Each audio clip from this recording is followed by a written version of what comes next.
All right, so I guess I'm going to start and introduce myself. My name is Ildi Seke. I am one of the consultants at Education Advocates. A little about my background, so you know I have a little bit of experience of what I'm talking about today. I used to work at Boston College in the Connors Family Learning Center. I was the assistant director there. And my primary job is to coordinate services for students with learning disabilities and ADHD and also neurodivergent students. Prior to that, I was at Northeastern doing the same job. And then I also been a language arts teacher, both for students with learning disability and dyslexia, and also just a language arts teacher out in California.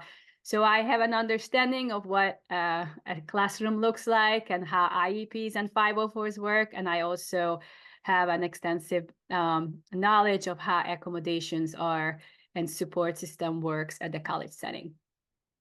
And then I would like you to introduce Joan Casey, who's the president. And it was a surprise appearance, and I'm very grateful that she's here tonight. Hi, everyone. As Ildi said, I'm Joan Casey, founder and president of Educational Advocates. I am filling in for our administrative assistant who was unable to be here. We usually like to have a second person on the webinar with the person presenting to help with fielding questions. So I'm excited to be here and hear Ildi and hear all of your questions. So thanks so much for coming. And I'm going to go off camera. So I am going to share my screen. I'm going to do a presentation. And I know that this presentation can be incredibly overwhelming for some parents because it's a lot of information. So what I'm going to do is I'm going to present some information for the next half hour. And then I would like you to put your questions in the chat box, and Joan will help me and assist me answer every question that you may have or something that I haven't covered that you're curious about. So let me just start the presentation. And it's really strange to talk at my computer without seeing anybody, but I'm going to try to do my best. Okay.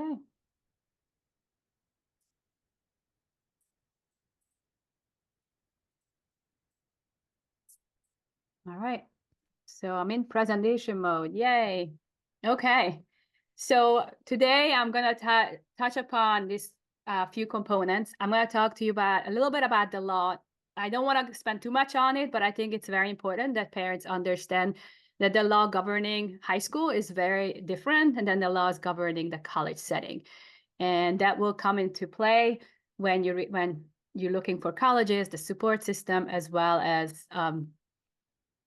finding how to disclose and getting the accommodation needed for your child. I'm going to briefly touch upon too whether you want to disclose or not to disclose during the admission, and then also like how to disclose once your child is admitted. I'm briefly going to talk about documentation guidelines for colleges, so you can prepare yourself right now of what documentation you will need in order to request accommodations once your child is in college. If you are one of those parents who are just looking at colleges, I'm going to talk about some of the things to pay attention to when you are deciding on building your college list. And then I'm going to talk about the accommodations itself, or what are the most common accommodations that students request, and what are some of the accommodations that are very unlikely that will transfer over from high school to college. So briefly, I'm just going to touch upon the two laws that govern the high school. One is IDEA, which is an educational law, and that falls under the IEP. So if a student is qualified for an individualized education program, then you are under the IDEA protected. And then this usually carries this carries until the student graduates high school or turns 21, whichever comes first. One thing that parents don't know that high schools, if you're on IEP, are mandated to retest every 3 years. So why it's a good news, because some of these testing can be very expensive. So make sure that the high school, if you're under IEP, do an updated testing while in high school, because once you get Once you get the documentation done in high school, that will be valid for college as well. The other route is the 504, Section 5, which is a civil rights law.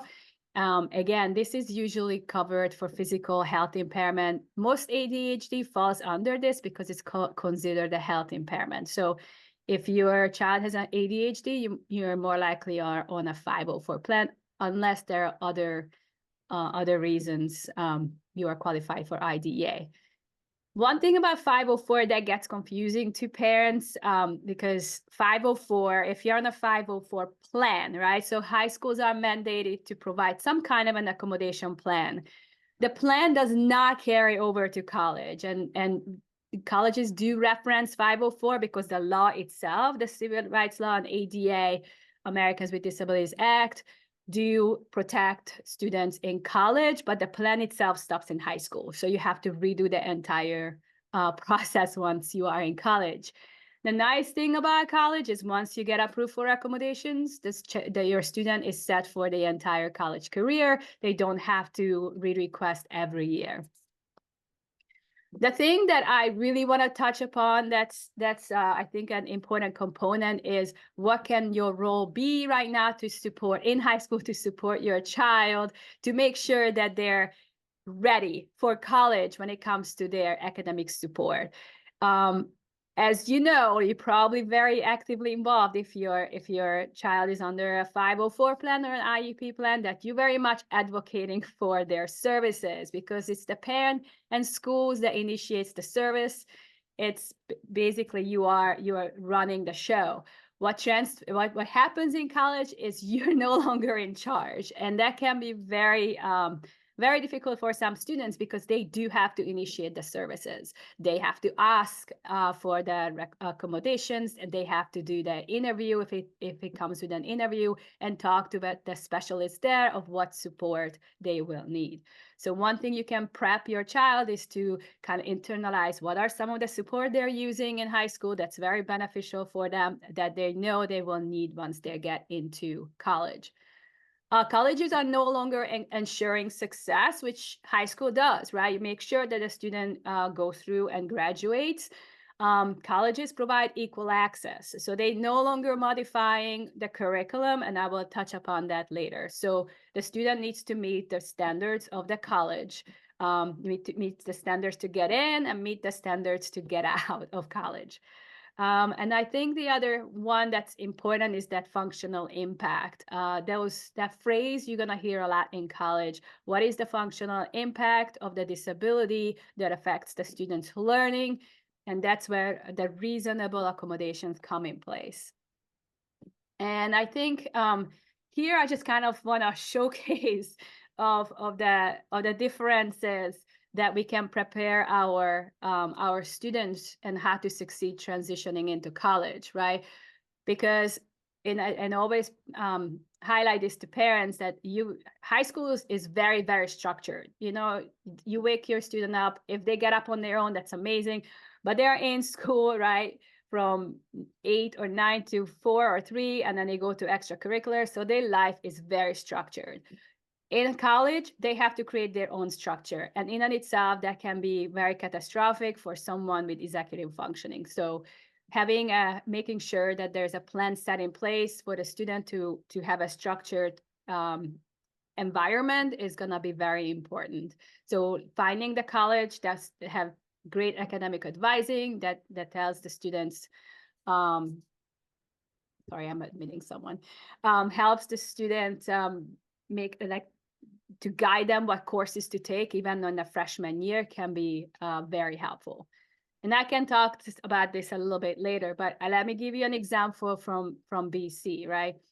Boston College, where I work. Sometimes if I have a student and I was their academic advisor and they're coming in with a learning disability and especially with dyslexia, they have difficulties with reading and writing, I know not to recommend them into a class, for example, like Perspective, which is a very reading and heavy course for freshmen. I always say, like, if they're using accommodations and they get double time, then not to take their 5 classes in one day, and then they Monday, Wednesday, Friday, they have 5 courses, and then Tuesday, Thursdays, they don't have any, and then they don't know what to do their free time. These are some of the details that gets really important to think about once if you're having any seniors here who are just embarking on their college careers. And the other thing you need to know, I like to point out FERPA, right? That's the protecting the student rights. So once the student gets into college, doesn't matter if they're not 18 yet, once they're enrolled and in, they have to give access to the parents to be able to ask questions, right? Because the colleges, even the disability services office, they're not allowed to contact the parents. So it has to be initially make sure that the student gives allows the parent to be involved. And that's a very tough one for parents when they don't know what's going on, if the student is succeeding or not. And then again, disclosing a disability, like back in the day, I think 10 years ago was a very different question, but nowadays it can, again, it can be very helpful to disclose during admission, especially, for example, if your student on a language waiver, right? And then the transcript shows no languages, that could be like the college wondering how come there are no foreign languages. Or if there's a big discrepancy in the grades, maybe the ninth grade wasn't as successful because they weren't, having a plan in place yet, or they were really struggling with their learning, their executive functioning. That those are the cases that, it's worth to disclose during admissions. Sometimes, I've lost train of track. Sometimes I've been asked, like, okay, oh yeah, what I wanted to mention, sorry. I was like, I knew I wanted to mention something. If you are on an IEP, right, the colleges, like, I assume, like, well, I don't know if I want to disclose. Well, your transcript discloses for you, right? Because if you're an IEP, you are most likely have a class, a study skill class, or some kind of a class that you're pulled out, or are you doing your IEP work or your homework. That is on the transcript. So in and itself, your transcript will disclose for you.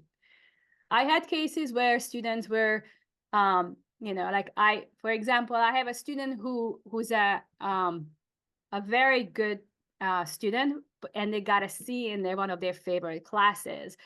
Does not reflect how she performs, right? So in that case, I wonder, like, what happened, like, right? Like, her executive functioning deficits came into play, and then it forgot to turn in assignment, and it became too late.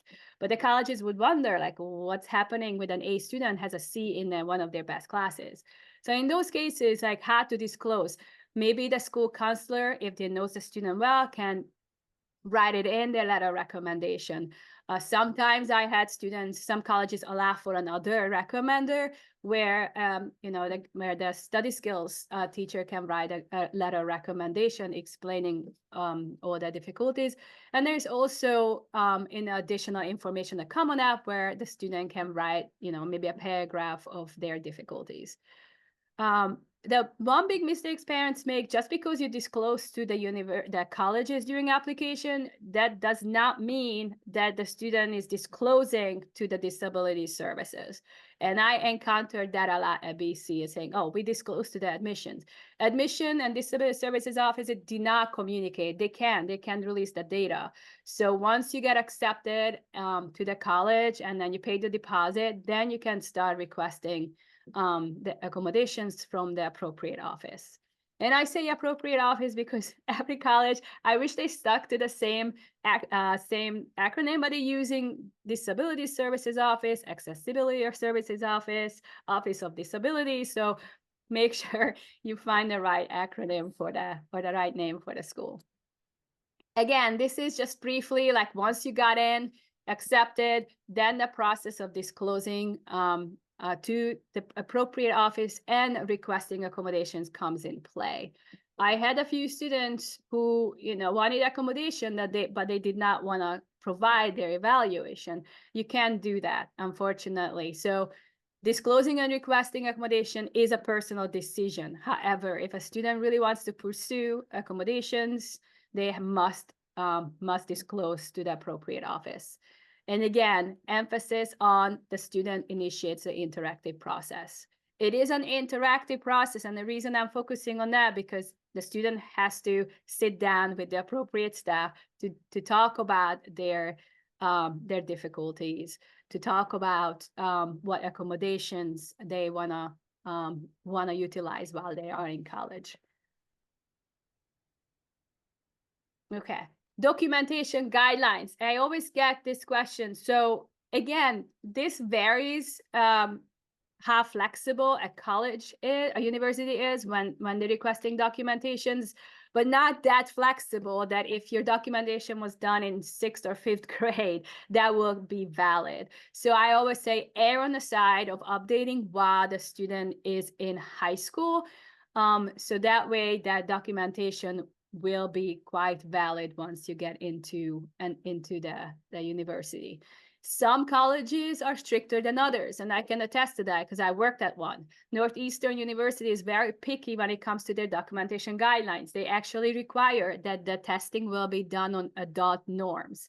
And adult norms are usually clinicians cannot give you those adult norms until you turn 16, right? So if you're on the cusp of 16 years, and then I would say wait and ask the clinician to do all the testing on an adult norm. And I guess the difference is, right, if the high school does your evaluations, they call it a psychoeducational evaluation. And the reason is because the psych part is done by the school psychologist.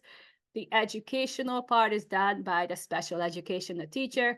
Then they come together and then they discuss, the needs and the diagnosis. But if it's an ADHD, it cannot be done, right? Unless it has to be done by a licensed psychiatrist or a clinician. So usually those testing or anything else that medical related is going to be a neuropsychological evaluation. The other thing is that I have important part is this is a really, really complicated document. And I see why students get overwhelmed because sometimes it's 40, 50 pages. So what I usually do with my students is that I go to the conclusion and then read the clinician's recommendations. And then clinicians do a really nice job in a conclusion to talk about the strength, the weaknesses, and the recommendations. And the reason this is important because this is what the students need to be aware of. I have sat down with so many students at BC who had no idea of what their documentation ever said. And they had a hard time really articulating their how their disability impacted their learning. That's something you can practice with your child. Okay. Again, this is just briefly like what the things to consider while you're applying or looking for the right fit. And I think right fit is very, very essential. First of all, is your student ready? Are they ready to take on the college, or would they need a gap year? What is the learning disability offices? They all come in different size and shapes, right? Like when it comes to support. And I talk about this in a future slide, but briefly, right?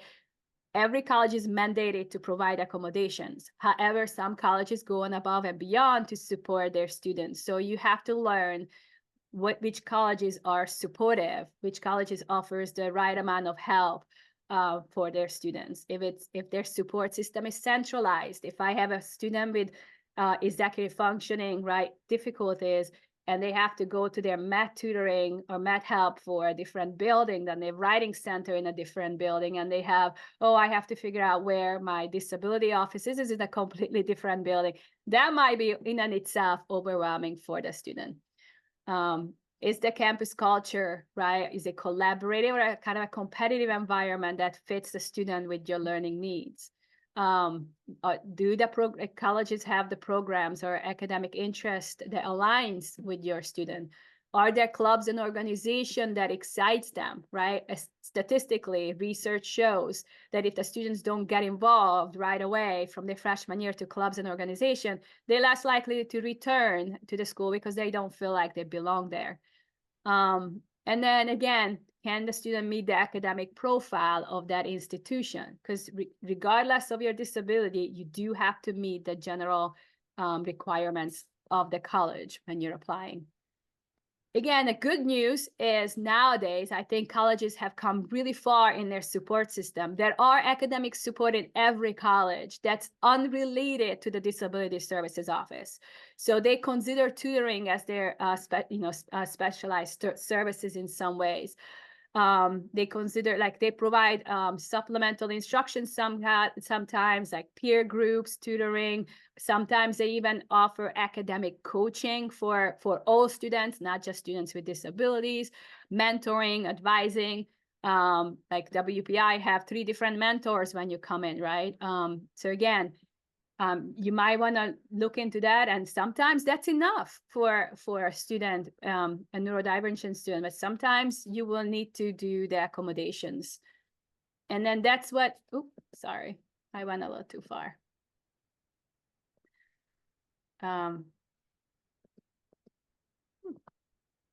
I'm too excited to click on buttons. Sorry. I want to, and it is kind of goes back to the college search and the right fit. So as I mentioned earlier, all colleges are required to support, meet the ADA guidelines. So like if you just need the basic support, like extended time, use of computer, a peer note taker, or some kind of assistive technology, all those accommodations by law, you will find at every college. Now, the coordinated services, but I think is one step further. Are they providing academic coaching, mentoring, some kind of a transition support? Like maybe they have orientation for students with learning disabilities. Maybe they have like additional intervention programs, classes. Like even BC has a freshman class where students can take that teaches study skills, for example. And then there are the structured programs, and I call them structured because they're fee-based. And then fee-based programs are separate from the Disability Services Office. It sometimes involves quite a rigorous application process, like Marist, for example, very competitive program and getting in. But once you get in, you pay a fee, and then the student is meeting maybe once, twice with an academic coach, and they really help make sure the student stays on track. Because and then a key point, because the Disability Services Office will not chase down students. It does not act, right, like a teacher or a special education teacher who chases the student and say, are you doing okay? Are you going to all your classes, right? Meanwhile, a structured program, you might have that additional support. And remember, the DSO specialist, the disability service specialist, they advocate for equal access, right? So that making sure that the appropriate accommodations are set up. They're not going to advocate for changing the curriculum for the student with accommodations. And then that's kind of a nice leeway into what reasonable is. So colleges love to use this phrase, right? What is a reasonable accommodation? Well, for them, a reasonable accommodation that does not fundamentally alter the nature of the program. So if I am a student coming in and I want to major in business, and the requirement for that business major is to take calculus 1 and calculus 2, I cannot get a math substitution for that, even though I have dyscalculia, right? They're not going to do it because you have to meet the standard. If I'm going to be a nursing student and the requirement is to do clinicals, but for some reason I can't make the clinicals, that would be fundamentally altering the program.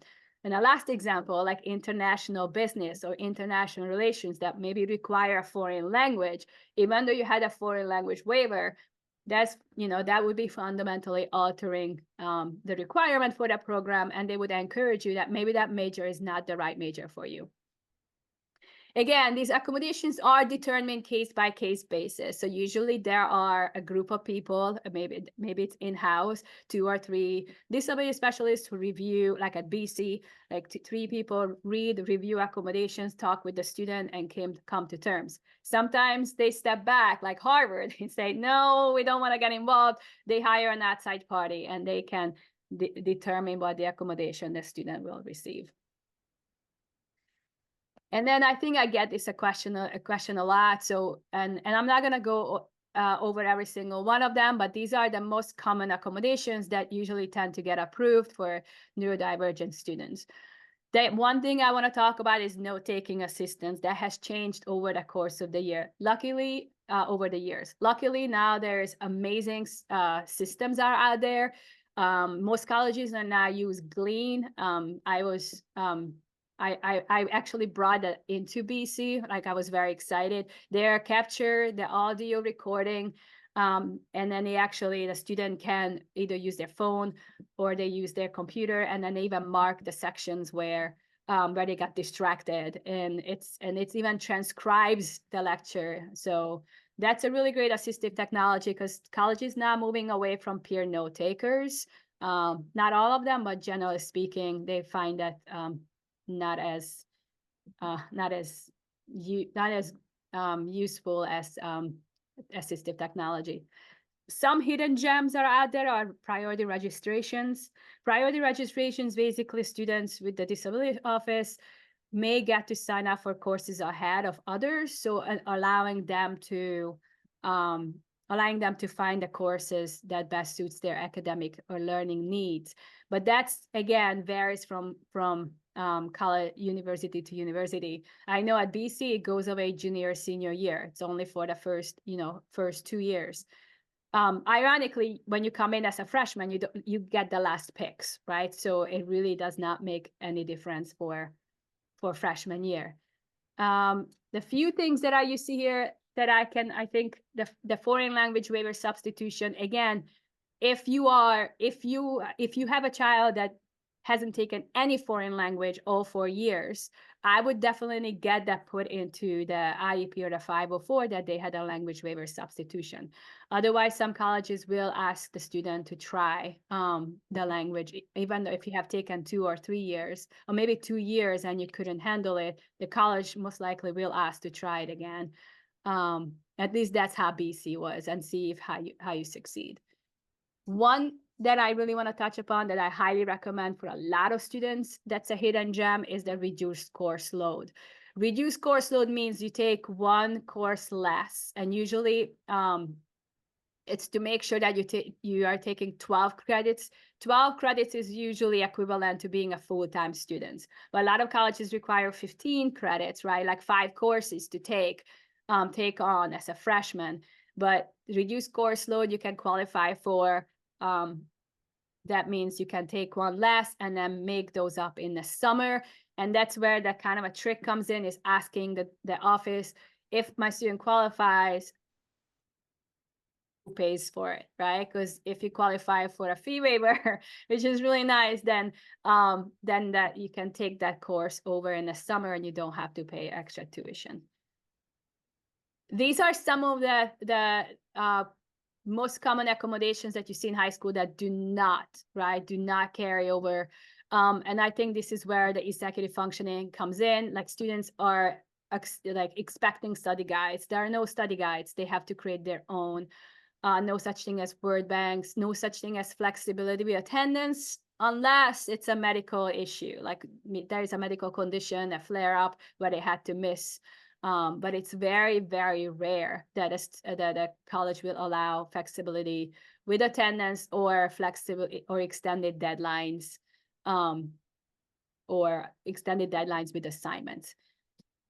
And the alternative testing method, again, I've seen that too. Like, if you have you cannot not, if like the requirement is to write an essay, you cannot substitute that requirement to, let's say, an oral conversation. I had those requests at BC, and that will, again, if it's fundamentally alters the course requirements, it will be a no. Okay, so there are lastly, I just briefly want to talk about there are different ways to apply for the structured programs. And just to reiterate, structured programs at college are the fee-based programs that you can apply into, and then gives that additional support. Again, I emphasize this is not the Disability Services Office. This is an alternate program that students could qualify if they have a learning disability, ADHD, or neurodivergence. For example, Syracuse has the on-track program. What's nice about Syracuse is like you can actually apply into the on-track before you even know if you're get accepted to Syracuse, because they felt like they could be provide a decision for parents. If you get into the on-track program and say, okay, I have this service in place and I get into the Syracuse and I can decide that I use that. Marist, again, you apply at the same time, very competitive LD program. I'm trying to think of another one that you apply at the same time. I want to say Curry College, I believe you apply the PAL program at the same time, but that's something to pay attention to. But most of them, usually you have to get accepted first, and then you can apply, like Northeastern's LDP program. I think SALT program, Arizona, you can apply around the same time, but again, that's a separate application. So those are kind of the trick of the trade you have to pay attention to. And then I believe this is my last slide, so I'm running a few minutes over, but here are some of the big mistakes I have seen before, like embarking on the college journey, is not getting your testing updated.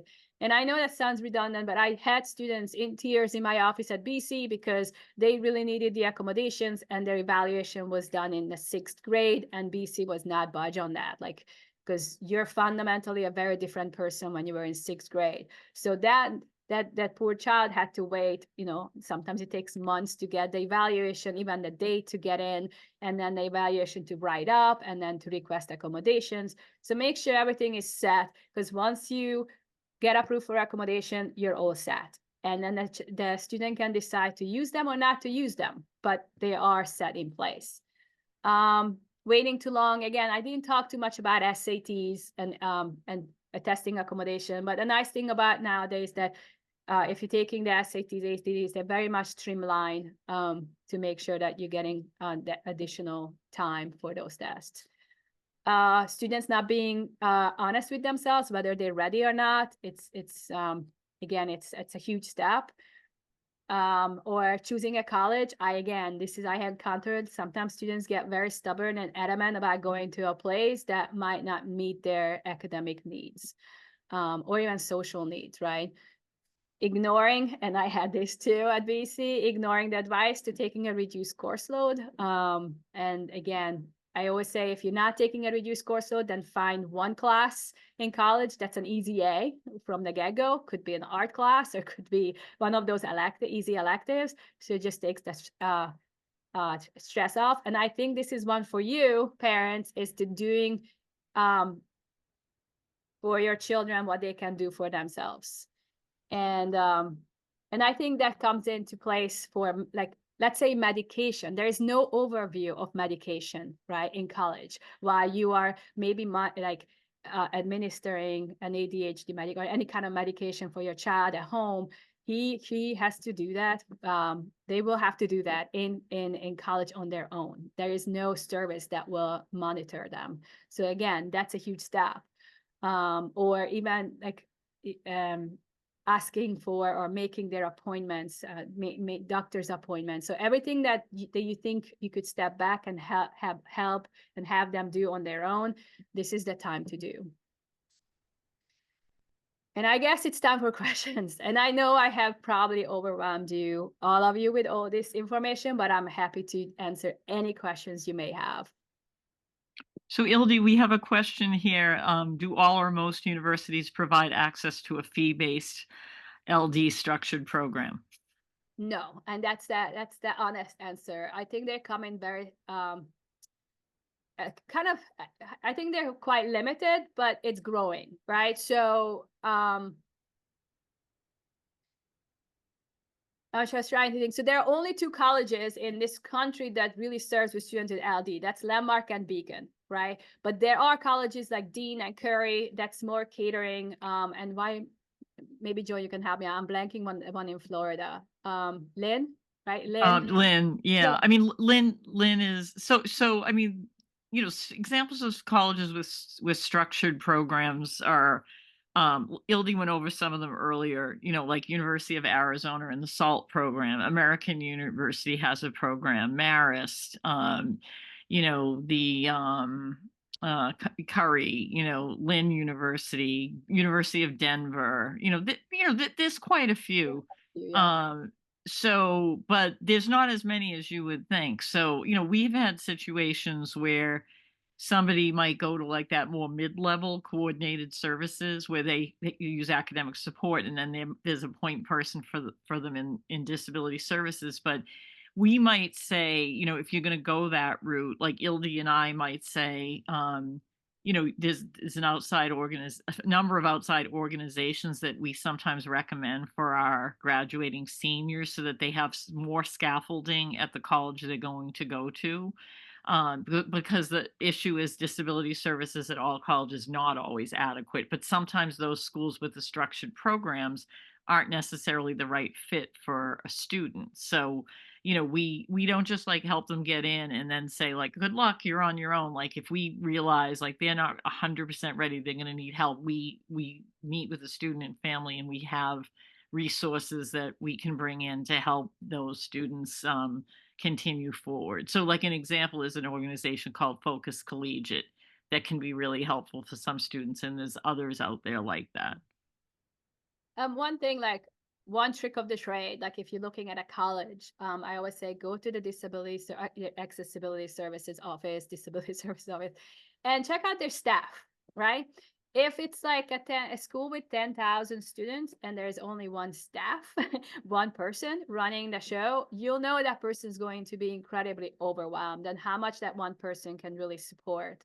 If so like those can be some nice ways to say, to like screen out like, okay, if my child will need a lot more looking after, maybe a disability services in one or two staffs might not be right necessarily. If they don't have any additional support, they might need, if they're adamant to go to the school, they might need that external additional support system. So, we have another question. What is meant by a competitive structured LD program? How are decisions made?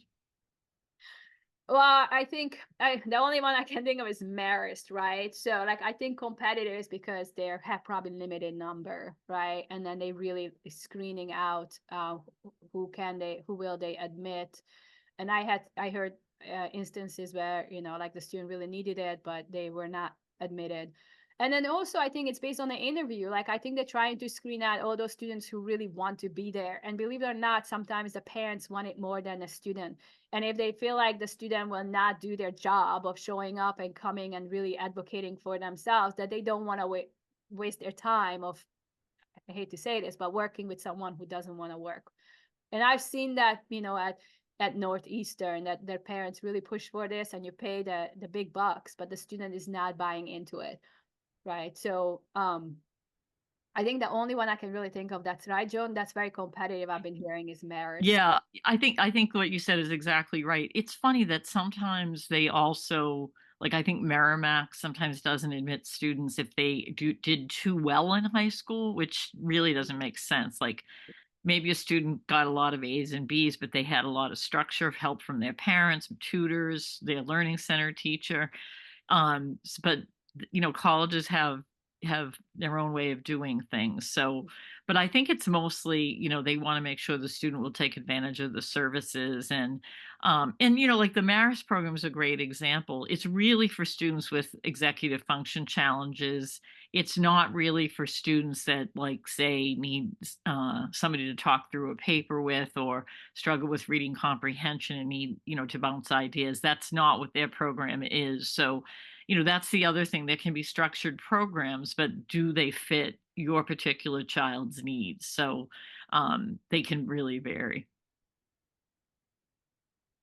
And I put a link to Ildy's calendar in the chat in case anyone is interested in scheduling a introductory meeting with her to learn more about how we help students with learning disabilities.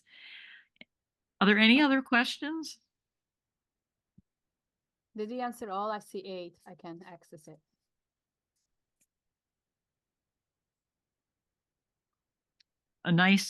This is so helpful. Thank you. Well, we're happy that you feel it was helpful. And, there are other topics related to learning disability that we could do. So if there are other things you would be interested, we could talk for 2 hours on this. So if there are other topics that you're interested in hearing about, please let us know.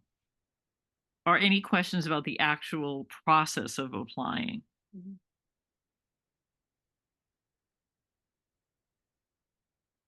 Wow. I want to say maybe I did a good job if no question. All One, right. hi. Oh, can you hear me? Yes.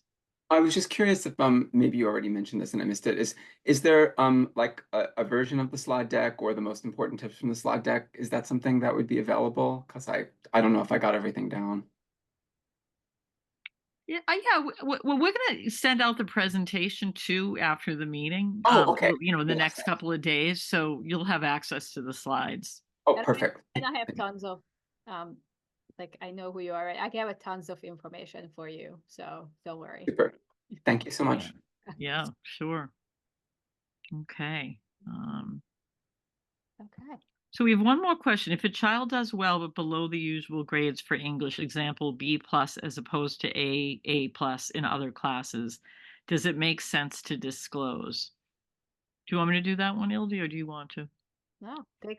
Um, yeah, I mean, I sometimes students don't disclose. Like if they've been kind of consistent in their grades and their test scores, if they're submitting them, which of course you don't have to submit them everywhere anymore, are kind of in line with their grades, and there's not really any special circumstances to explain, then they don't necessarily have to disclose. It's as Ildi said, it's a personal decision because under law, it's not like the admissions office can consider the information one way or the other. The reason for explaining if there's a discrepancy in your academic record is because, like, if you don't furnish an explanation, then the college is going to try to wonder what it is themselves, and it's better if there is some kind of issue to be clear about it.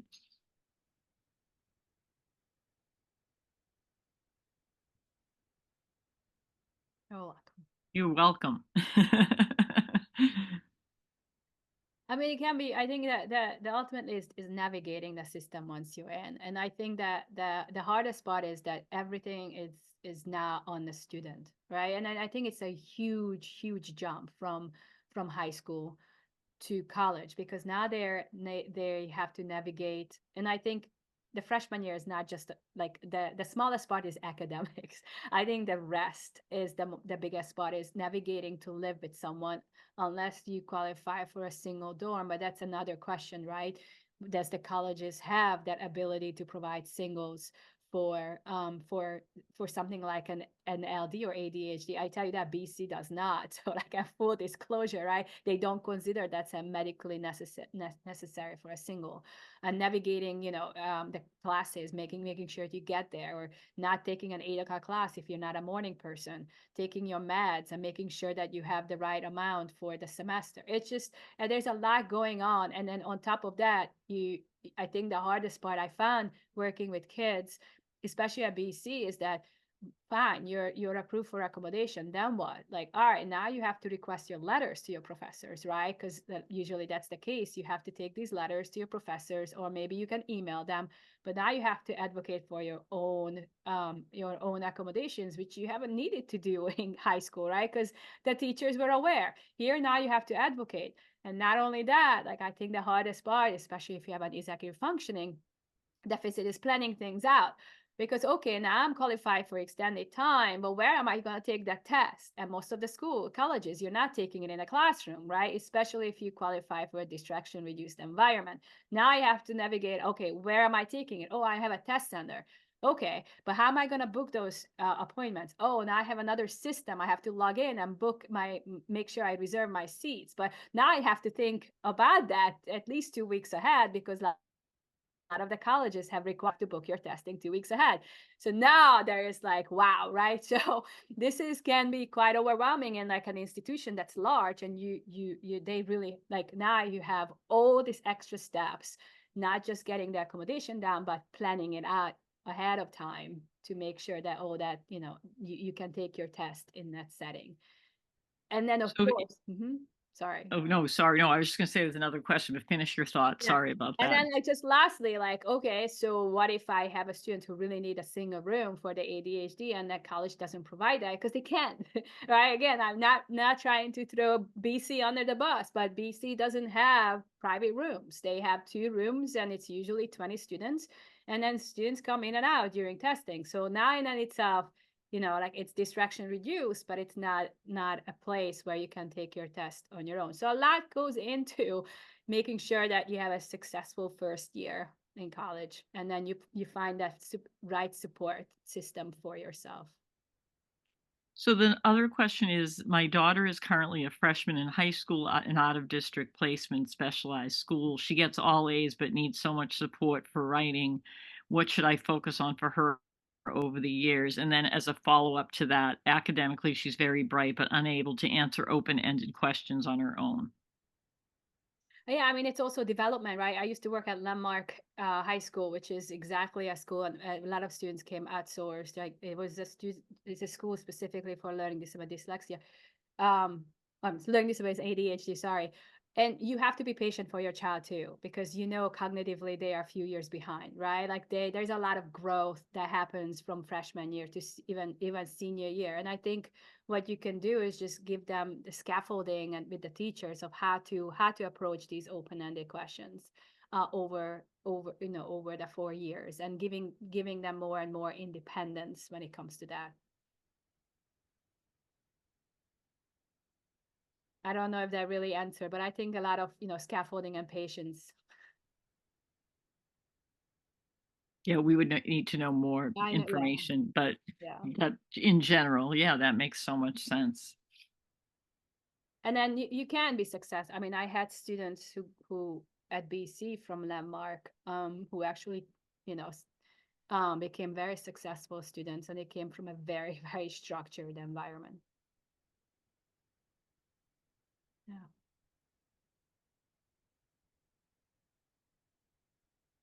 All right. Unless you have any other questions, then it was, thank you so much for joining us. Again, you can set up a time with me if you want, or if you have any further questions that I haven't answered, feel free to reach out to me.